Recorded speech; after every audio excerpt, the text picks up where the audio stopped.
jirtu obboloota koo nagaa keessanii jirtu. Ani nagaa kooti galata waaqayyoo ta'u.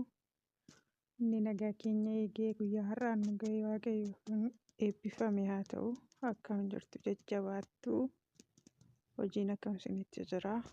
Nu bira hunduu nagaadha, gaariidha. Galanni waaqa keenyaaf haa ta'u isiniin jedha. Har'aa yaada tokko qabadhee isinii dhufeera. Obboleettiin takka gaaffii ta'e tokko na gaafatte. Gaaffiin sun maal jedha isinitti fakkaate? Yaa obboleettii, namni gargaaramuu qabu nama akkamiitii? Akka kamittis gargaaramuu qabaa?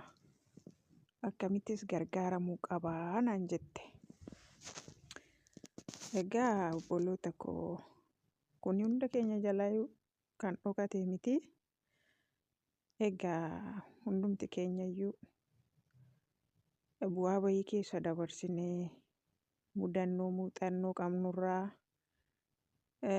haaluma jiruuf jireenya keessa dabarreerraa hubannaa mataa keenyaa ni qabna.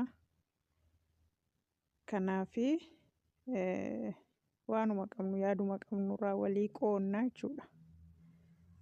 Egaa gara gaaffii obboleettii keenyaatti yeroon darbu nama gargaaruun gaariidha. Nama gargaaruun gaariidha. Nama hin gargaarinaan jedhamu. Garuu nama gargaaruu adda baasnee beekuu qabna. Namni gargaaramu nama akkamiiti? Namni gargaaramu nama akkamii ta'uu qaba?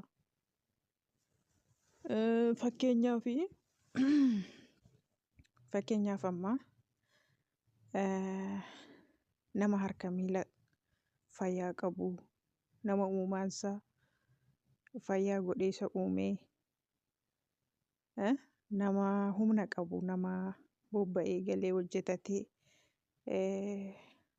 of danda'ee jiraachuurra darbee nama dirqama gargaarsi barbaachisu gargaaruu danda'u. Gargaaruu jechuun akka kootti xiqqoo ishee ni ulfaata. Maaliif jennaan gama tokkoon nama kana akka inni hin hojjenne harkasaa miilasaa hiinee jechuudha. Sigalee rakkoo boru nama kana mudatuuf irreen rakkoo boru jireenya nama kanaa keessatti isa mudatuuf nuti itti gaafatamummaa fudhataa jechuudha. Maaliif nama hojjechuu danda'u, nama nagaa qabu, nama harkaan miila qabu, nama humna qabu, nama hojjetatee of danda'ee ofirra darbee nama gargaarsi isa barbaachisu gargaaruu danda'u harka miila qabnee hiinee akka inni hin hojjenne yoo isa goone nuni nama sanaaf gargaarsa osoo hin taane nama sanatti dhibee ta'uudha jechuudha. Dhibee taanee jechuudha. Maaliif namni harki hin hojjenne nyaatiin jedhama mitiire akkasi. Garuu namni akkaataa itti gargaaramuu ni qaba. Amma fakkeenyaaf obbolaa yoo qabaatte obbolaa dhiiraas haa ta'u dubara yeroo tokko kanaa waa godhu sanaa waa godhu jettee gargaaruu ni dandeessa, gargaaruu ni malta. Garuu itti fufinsaan jechuudha. Itti fufinsaan namni sun iddoo sanaa socho'ee akka inni dalagaa hin dalagne yoo goota ta'e itti fuftee gargaarsaan jechuudha. Nama kanan gargaarta yoo ta'e namni kun hojiin hojjetu waan haamileemti hojii isa keessatti hin uumamu jechuudha. Sigalee kanaaf nama kanarratti jireenya nama kanaa gufuu itti taata jechuudha. Booddeema jireenyaa nama kanaafu. Sigalee kanaafuu namni gargaaramuu qabu fakkeenyaaf nama jaarsa jaartii warra ofirraa ka'ee waa hojjetachuu hin dandeenye, nama qaama miidhamaa, qaroo dhabeeyyii waan akkasii jira miti. Warran akkanaa yoo gargaarre waaqayyo biraayyuu eebba arganna. Si gala miti? Akkasii warreen akkanaa yoo gargaarre waan tokko rakkoo hin qabu. Waaqayyo birattis eebbadha jechuudha.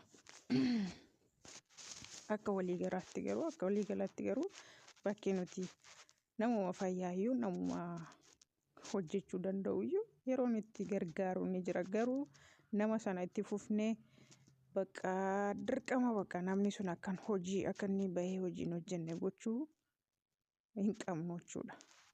Si galee akkasii ati har'a hojjettee humna qabaattee qarshiis qabaattee nama kana gargaaruu dandeessaa. Borummoo akka carraa ati dadhabuu dhufaa harkaa dhabuu dhufaa gargaarsa sanarraa dhaabuu dhufaa jechuudha. Yeroo sana namni ati har'a gargaartee akka inni hojii hin hojjenne taasifte kuni maal ta'a mee yaadi? Maal ta'a? Silaa haamileen hojii hojjechuu isa keessaa badeera waan ta'eef situ gargaarsaan qabee jira waan ta'eef yeroo sanatti maal ta'a bakka jiruun nama kanaa baay'ee waan badaa keessatti kufamaa jechuudha. Kanaaf nama gargaaruun akkuma jirutti ta'e namni nuti gargaarru nama akkamitti isa jedhu adda baafachuu qabna. Akkamitti gargaara isa jedhuufillee akkaataan nuti ittiin nama gargaarru akka qabaachuu qaba. Si galee kanaan isiniin jedha.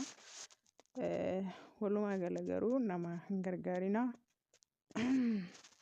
Nama gargaaruun sirrii miti.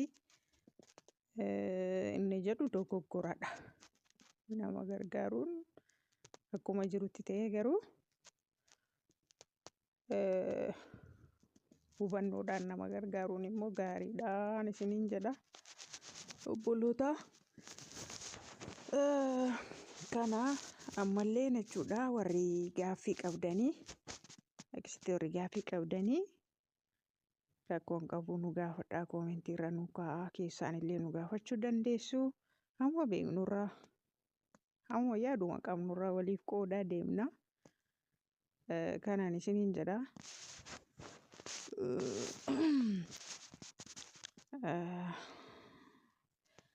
Egaa akkuma yeroo hundumaa jennu warri YouTube channel keenyaaf haaraa taatanii nutti goraa maatii nuuf ta'aa isiniin jechuu jaallanna. Warri nu wajjin jirtan immoo warri nu jajjabeessaa jirtanis galatoomaa ulfaadhaa. Hirmaannaan keessan addaan hin citiinii isiniin jenna. Nagaa Waaqaa isin wajjin haa jiraatu. Nagaa qabaadhaa.